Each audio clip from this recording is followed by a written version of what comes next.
Usually at the morning ritual, when the family members told their dreams, Jonas didn't contribute much. He rarely dreamed. Sometimes he awoke with a feeling of fragments afloat in his sleep, but he couldn't seem to grasp them and put them together into something worthy of telling at the ritual. But this morning was different. He had dreamed very vividly the night before. His mind wandered while Lily, as usual, recounted a lengthy dream, this one a frightening one in which she had, against the rules, been riding her mother's bicycle and been caught by the security guards. They all listened carefully and discussed with Lily the warning that the dream had given. "Thank you for your dream, Lily," Jonas said the standard phrase automatically and tried to pay better attention while his mother told a dream fragment, a disquieting scene where she had been chastised for a rule infraction she didn't understand. Together they agreed that it probably resulted from her feelings when she had reluctantly dealt punishment to the citizen who had broke the major rules a second time. Father said that he had no dreams. "Gabe?"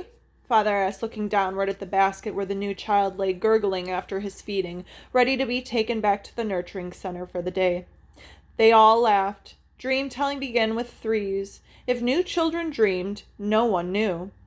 "Jonas?" Mother asked. They always asked, so they knew how rarely Jonas had a dream to tell. "I did dream last night," Jonas told them. He shifted in his chair, frowning. "Good," Father said. "Tell us." "The details aren't clear, really," Jonas explained, trying to recreate the odd dream in his mind. "I think I was in the bathing room at the House of the Old." "That's where you were yesterday," Father pointed out. Jonas nodded. "But it wasn't really the same. There was a tub in the dream, but only one. And the real bathing room had rows and rows of them. But the room in the dream was warm and damp. And I had taken off my tunic, but hadn't put on the smock, so my chest was bare. I was perspiring because it was so warm. And Fiona was there, the way she was yesterday." "Asher too?" Mother asked. Jonas shook his head. "No, it was only me and Fiona alone in the room, standing beside the tub. She was laughing, but I wasn't.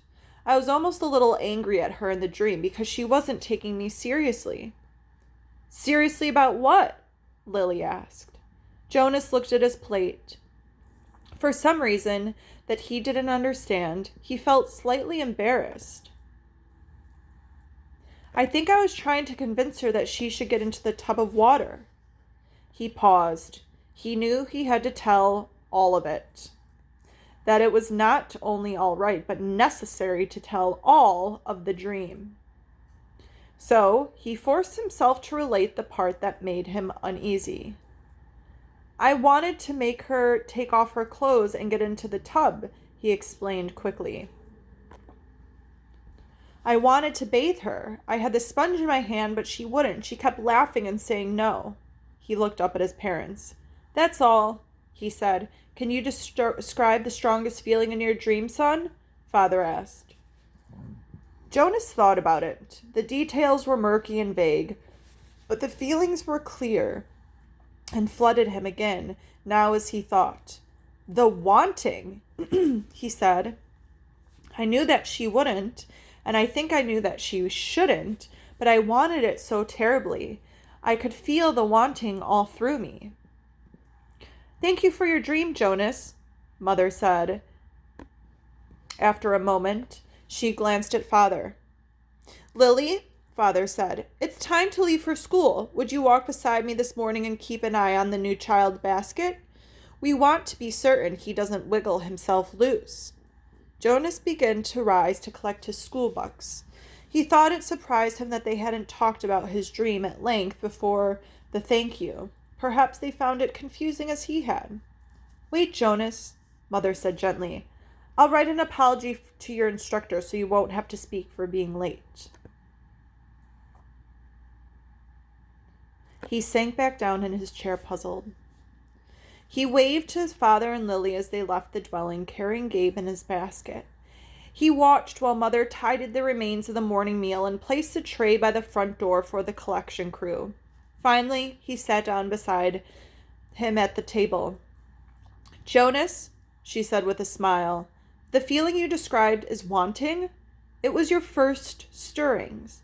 Father and I have been expecting it to happen to you. It happens to everyone. It happened to Father when he was your age, and it happened to me. It will someday happen to Lily. And very often, Mother added, it begins with a dream. Stirrings. He had heard the word before. He remembered that there were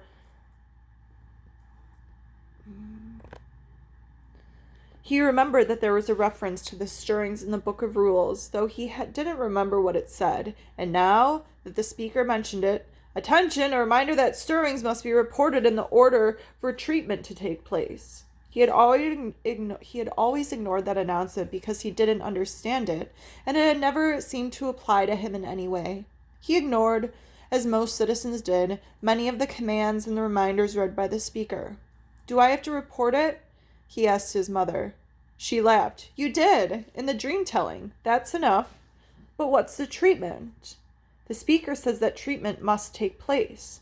Jonas felt miserable. Just when the ceremony was about to happen, his ceremony of 12, would he have to go away someplace for treatment just because of a stupid dream? But his mother laughed again in a reassuring, affectionate way. No, she said. It's just the pills. You're ready for the pills, that's all. That's the treatment for stirrings. Jonas brightened. He knew about the pills. His parents both took them each morning, and some of his friends did, he knew. Once he had been heading off to school with Asher, both of them on their bikes, when Asher's father had called from the doorway yelling, "You've forgot your pill, Asher!" Asher had groaned good-naturedly, turned his bike, and ridden back while Jonas waited. It was the sort of thing one didn't ask a friend about because it might have fallen into that uncomfortable category of being different. Asher took a pill each morning. Jonas did not. Always better, less rude to talk about things that were the same. Now he swallowed the small pill that his mother handed him. That's all? He asked. That's all, she replied, returning the bottle to the cupboard. But you mustn't forget. I'll remind you for the first week, but then you must do it on your own. If you forget, the stirrings will come back. The dreams of the stirrings will come back. Sometime the dosage must be adjusted. Asher takes them, Jonas confided. His mother nodded, unsurprised. Many of your group mates probably do. The males, at least. And they all will soon. Females, too. How long will I have to take them? Until you enter the house of the old, Mom explained. All of your adult life, but it becomes routine. After a while, you won't even pay much attention to it. She looked at her watch. If you leave right now, you won't even be late for school. Hurry along. And thank you again, Jonas, she added as she went to the door, for your dream. Pedaling rapidly down the path, Jonas felt oddly proud to have joined those who took the pills. For a moment, he thought, he remembered the dream again. The dream had felt pleasurable. Though the feelings were confused, he thought he had liked the feelings that his mother had called stirrings. He remembered that upon waking, he had wanted to feel the stirrings again. Then, in the same way that his own dwelling slipped away behind him as he rounded a corner on his bicycle, the dream slipped away from his thoughts. Very briefly, a little guiltily, he tried to grasp it back, but the feelings had disappeared. The stirrings were gone.